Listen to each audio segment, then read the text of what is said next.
आदाब, नमस्कार, अस्सलाम वालेकुम नाजरीन। पल पल न्यूज के न्यूज रूम से मैं हूं आपके साथ नदीम अकरम। बिहार शरीफ के नालंदा जिले में आग लगाने वाला कथित मास्टरमाइंड आरोपी बजरंग दल का नेता कुंदन कुमार गिरफ्तार हो गया है, जिसकी तस्वीरें लोगों के सामने आई हैं। पर अफसोस, बजरंग दल का कथित मास्टरमाइंड नेता गिरफ्तार हुआ है तो तमाम जो हमारा नेशनल मीडिया है वो इस खबर को दबाता हुआ दिखाई दिया और तो और ये बताने की कोशिश करता रहा कि बजरंग दल के कार्यकर्ता से होगी पूछताछ, जहां उसकी गिरफ्तारी दिखाई गई है। और जिन शब्दों का इस्तेमाल गोदी मीडिया मुसलमानों के लिए करता है, ऐसा बजरंग दल के नेता की गिरफ्तारी पर करता हुआ दिखाई नहीं दिया।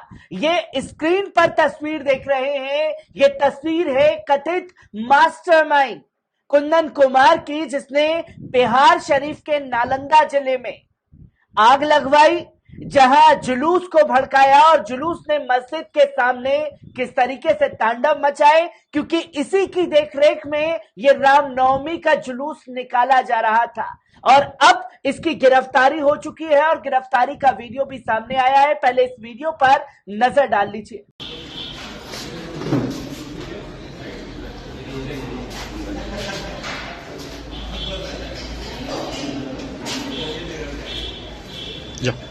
चलो ये ना है कुंदन है ये अपने बोल। तो दोस्तों, आपने देखा कि कथित मास्टरमाइंड जो है गिरफ्तार हो गया है और किस तरीके से कार्रवाई बिहार पुलिस की जारी है। एक बार इस रिपोर्ट पर नजर डालते हैं। दोस्तों, आपको बता दें कि बिहार के नालंदा जिले में रामनवमी के दौरान सांप्रदायिक हिंसा का कथित मास्टरमाइंड आरोपी गिरफ्तार हो चुका है, जिसके साथ साथ 7 लोगों ने अपनी संपत्ति कुर्की के डर से शनिवार को पुलिस के सामने आत्मसमर्पण कर दिया। जिला प्रशासन ने जैसे ही सुबह 9 आरोपियों की संपत्ति कुर्की करने की प्रक्रिया शुरू की, उसमें से बजरंग दल के जिला संयोजक कुंदन कुमार सहित 7 ने नालंदा पुलिस के सामने आत्मसमर्पण कर दिया, क्योंकि ये हिंसा के बाद से ही भागे भागे फिर रहे थे।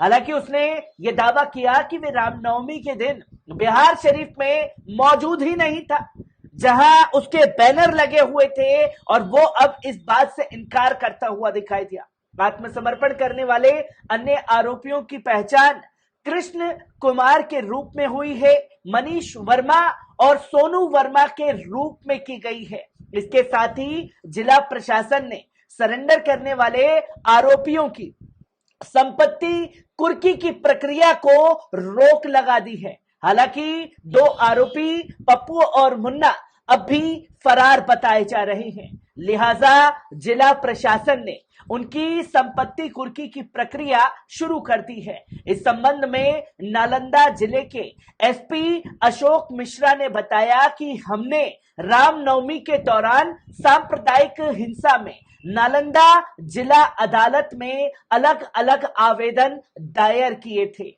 अदालत ने जिला प्रशासन को निर्देशन जारी किए हैं कि इसके मुताबिक हमने आरोपियों के घरों पर नोटिस चस्पा किया था, जहां मिश्रा ने बताया कि 1 अप्रैल के बाद कोई सांप्रदायिक हिंसा नहीं हुई है। हमने दोपहर 3 बजे तक बाजार खोलने की भी अनुमति दे दी है। जिला पुलिस ने अब तक 130 दंगाइयों को गिरफ्तार किया है और जिले के लहरी और सोहासराय पुलिस थानों में 15 एफआईआर इनके खिलाफ जो है वो दर्ज की गई है।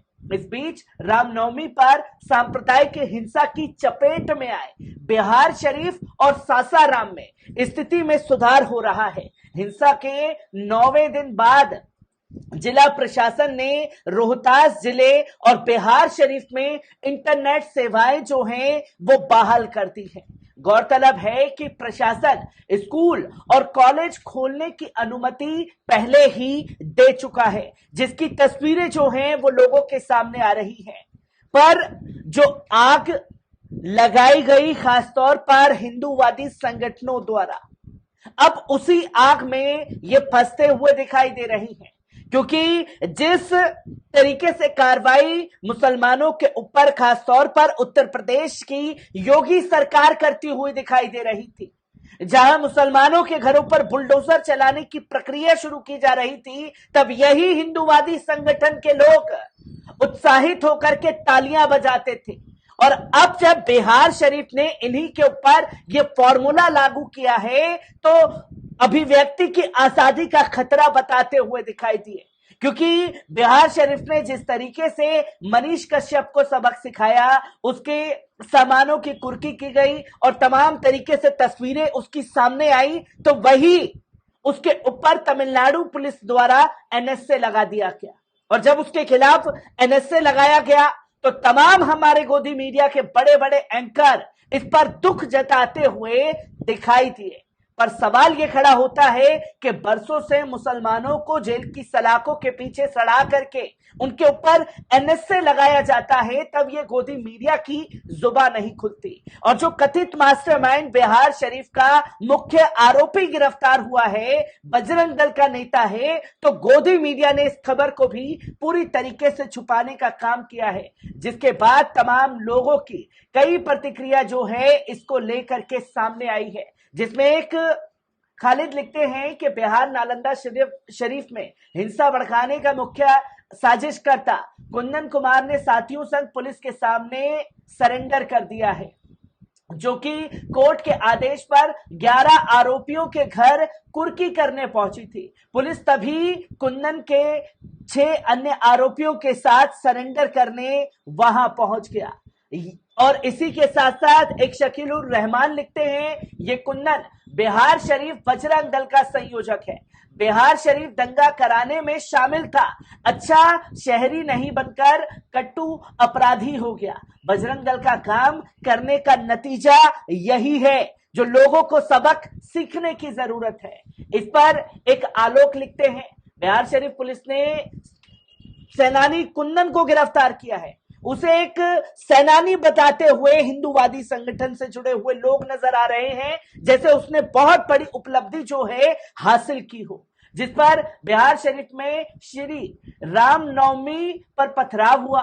बिहार में हिंदुओं के घरों में लूट हुई, 2 हिंदुओं की मौत हुई, पुलिस ने एक्शन लिया और बजरंग दल के कुंदन को गिरफ्तार कर लिया। कुंदन का साथ से नहीं तो कोई आगे नहीं आएगा आपके लिए। यहां अब कुंदन के लिए जो है अपील होना शुरू हो गई है, आई स्टैंड विद कुंदन।